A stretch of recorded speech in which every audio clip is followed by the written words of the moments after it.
Baka kaya pa. Baka pwede, ayusin muna natin to.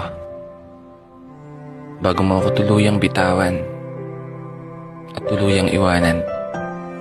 Subukan muna natin. Baka kaya pa. Totoo nga pala yung sabi nila, kapag mahal mo ang isang tao, handa mong gawin lahat para sa kanya. Kahit pa umaabot ka na sa punto na ikaw na lang ang lumalaban ng mag-isa, magawa mo lang maisalba yung relasyon, yung mga pangarap, yung mga pangako niyong dalawa. Relasyon na gusto mo pang ilaban, pero ayaw na niya. Oo, hindi mo mapipilit ang isang tao na manatili sa tabi mo. Tama nga naman. Pero paano mo papalayain ng isang taong ginawa mong mundo? Isang tao na nangako sa'yo.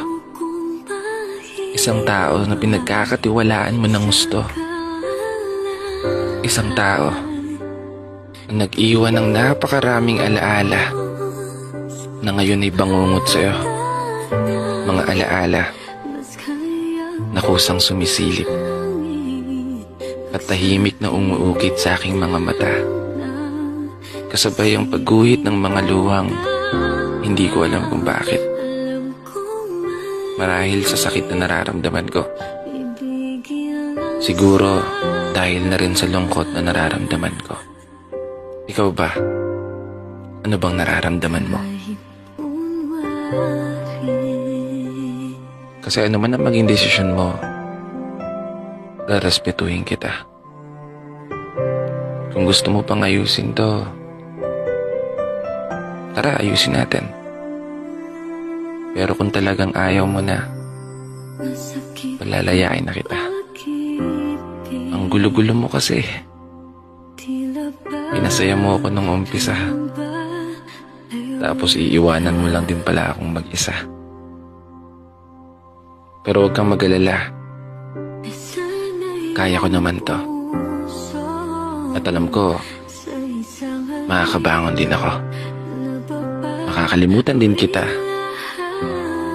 At makakapagsimula ulit ako. Ito lang sana yung pakakatandaan mo. Minahal kita. Inilaban kita. Hanggang huli. At kung mali na ang ilaban ka pa, ayoko nang magkamali. Dito na nagtatapos. Kaya isang pagpupugay para sa lahat ng mga tao na patuloy sumasabay sa hamon ng buhay.